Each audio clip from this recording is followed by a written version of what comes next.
బంగారం వెండి అమ్మకాలలో తరతరాల నమ్మకానికి నాణ్యతకు పెట్టింది పేరు శ్రీ ధనలక్ష్మి జ్యువెలరీ. శ్రీ దాడిశెట్టి నరసయ్య గారి ఆశయాలే పునాదిగా వారి మనవడు దాడిశెట్టి నరసయ్య సన్ ఆఫ్ విష్ణు చక్రంచే తుడిలో మొట్టమొదటి BAS hall mark mega AC showroom ప్రారంభం. అందమైన చేత అందుబాటు ధరలు అందరూ మెచ్చే అందరికీ నచ్చే ఎన్నో వెరైటీలతో మీకు ఆహ్వానం పలుకుతోంది Shri Dhanalakshmi jewellery, main road, Tuni.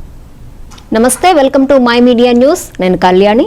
రాజ్యాంగబద్ధమైన డిప్యూటీ స్పీకర్ పదవిలో ఉంటూ చట్టసభలు నడిపించవలసిన రఘురామకృష్ణరాజు కుల అహంకారంతో మాట్లాడుతూ దళిత IPSలను అంబేద్కర్ భావజాలాన్ని విమర్శిస్తూ రాజ్యాంగానికి తూట్లు పొడుస్తున్నారని, కూటమి ప్రభుత్వం తక్షణమే ఆయన్ను బర్తరఫ్ చేయాలని Ambedkar Indian mission zonal in-charge Kollabathula Dileep Kumar demand చేశారు. తుని సిద్ధార్థ ఫంక్షన్ హాల్లో అంబేద్కర్ ఇండియన్ మిషన్ కాకినాడ జిల్లా అధ్యక్షుడు జల్లు చిన్నబాబు అధ్యక్షతన జరిగిన దళిత జేఏసీ సమావేశంలో దిలీప్ కుమార్ మాట్లాడారు. నిబద్ధత కలిగిన IPS అధికారి, అంబేద్కర్ ఆశయ సాధకుడు DGPV సునీల్ కుమార్ పై రఘురామకృష్ణరాజు కనుసన్నల్లో కూటమి ప్రభుత్వం రాజ్యాంగ విలువలకు తూట్లు పొడుస్తూ కక్షపూరితంగా వ్యవహరిస్తుందని ఆరోపించారు. కేసులు, కమిషన్ వేయవలసి వస్తే వేల కోట్ల రూపాయలు బ్యాంకులకు టోకరా పెట్టిన RRR పై వేయాలని ఆయన డిమాండ్ చేశారు. రఘురామకృష్ణరాజుకు డిప్యూటీ స్పీకర్ పదవి ఇచ్చింది శాసనసభను నడిపించడానికే కానీ దళితులను వేధించడానికి కాదన్నారు. ఇటువంటి చర్యలు మానుకోకపోతే రానున్న రోజుల్లో రాష్ట్ర వ్యాప్తంగా ఉద్యమం చేస్తామని హెచ్చరించారు. ఈ కార్యక్రమంలో జైభీం మాల మహానాడు అధ్యక్షుడు తంతటి కిరణ్ కుమార్, సర్పంచ్ జగటాల వీరబాబు, సన్నీ, గడపర్తి అపురూప్, సాకా సత్యబాబు, నత్తల త్రిమూర్తులు, భాను, పలకా శ్రీనివాస్, గోడాల జోషి తదితరులు పాల్గొన్నారు. మా నాయకుడు పివి సునీల్ కుమార్ IPS ఒక దళితుడిగా పుట్టడమే ఆయన తప్పు. ఒక 420 చీటర్ వేల కోట్లు దుర్వినియోగం చేశాడు రఘురామకృష్ణరాజు. ఆంధ్రప్రదేశ్ డిప్యూటీ స్పీకర్గా ఉన్నాడు. ముందుగా దర్యాప్తు అన్నది సునీల్ కుమార్ గారి మీద కాదు, వేల కోట్లు లూటీ చేసిన రఘురామకృష్ణరాజు గారి మీద చేయండి. కూటమి ప్రభుత్వానికి NDA ప్రభుత్వం శ్రద్ధశుద్ధి ఉంటే, ఎందుకంటే ఎలాగ సంక్షేమ పథకాలు అందించలేకపోతున్నారు కదా. అతని దగ్గర రికవరీ చేసి RRR గారి దగ్గర రికవరీ చేసి వీళ్ళందరికీ పంచిపెట్టినట్లయితే మీకు కూడా మంచి పేరు వస్తుంది. ఎందుకంటే వ్యక్తులలో ఒక మంచిగా చదివిన IAS IPSని టార్గెట్ చేసి లూటీ చేసిన వాళ్ళని పక్కన పెట్టి దర్యాప్తులని చెప్పేసి వీళ్ళ పేరు మీద చెప్తున్నారు. ఎందుకంటే కష్టపడి చదివారు, డబ్బులు కొనుక్కోలేదు. 30 సంవత్సరాల నుంచి సీనియర్ IPS ఆఫీసర్. మరి దళితుల మధ్యన అది కూడా ముఖ్యంగా మాలలో వాళ్ళకి ఐడియాలజీ పంచుకుని ఉంటే మీరు ఇటువంటి చర్యలు తీసుకుంటున్నారు. కావున మీ అందరూ కూడా ఆలోచించే విషయం, ప్రజలు కూడా చాలా ఎక్కువగా ఆలోచిస్తున్నారు. ఎందుకంటే మాలలో, ముఖ్యంగా మాలలో రిజర్వేషన్ కోసం పోరాటంగా మరి అందరి దగ్గర ఐక్యం చేస్తున్నట్టు రాష్ట్రంలో అన్ని చోట్ల ఐక్యం చేసినందుకు మీరు ఇటువంటి రఘురామకృష్ణరాజు గారి మీద ఎస్మా మా మీద ఉపయోగిస్తున్న ప్రయత్నం చేస్తున్నారు. ఇది మానుకోవాలి.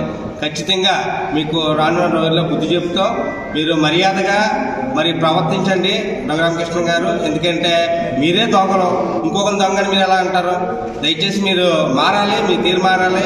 అసలు ఈ గొడవ ఎక్కడి నుంచి వచ్చిందంటే గరగపాడులో నుంచి వచ్చిందండి గొడవ. ఇది అంబేద్కర్ బొమ్మ పెట్టినందుకు సునీల్ కుమార్ గారు ఏమి యొక్క సంఘాన్ని స్థాపించి అక్కడ ఉన్న ఎవరైతే బయటించారో బయట ఉన్న జనాలందరూ కూడా బయట పంపించారు. ఆ రోజు నుంచి వివాదం తప్పించి ఆ వివాదం నుంచి కూడా ఆ వివాదం తీసుకొచ్చి వరకు నేటి వరకు అయిన అధికారం చేపట్టిన దగ్గర నుంచి కూడా కేసులు అని చెప్పేసి అంటున్నాడు తప్పించి ఇందులో వేరే విషయం లేదు. ముందు అసలు నేరస్తులు, ఆర్థిక నేరస్తులు ఎవరంటే RRRని ముందు అరెస్ట్ చేసి మరి ఖచ్చితంగా మరి గవర్నమెంట్లో చిత్తశుద్ధి చూపించుకోవాలి. ఎందుకంటే పవన్ కళ్యాణ్ గారు కానీ లేకపోతే మన చంద్రబాబు నాయుడు గారు కానీ దీనికోసం ఆలోచించిన ఆవశ్యకత ఎంత ఉంది. లేకపోతే మాలలు మీ ప్రభుత్వానికి దూరం అవుతారు. ఖచ్చితంగా మాలలు అందరూ కలిసి మీకు బుద్ధి చెబుతారు. రఘురామకృష్ణరాజుని ఎట్టి పరిస్థితుల్లో కూడా మేము క్షమించాం. ఎక్కడికి వచ్చినా సరే ఆయన్ని మేము ఆప్ చేస్తాం. మాలలుగా మొత్తం ఆంధ్రప్రదేశ్లో ఉన్న దళితులు, ప్రత్యేకంగా మాలలో అందరూ కూడా ఐక్యత అయ్యి రానున్న రోజుల్లో మరి బుద్ధి చెప్తామని చెప్పేసి సభాముఖంగా మరి తెలియజేస్తూ సెలవు తీసుకుంటాం.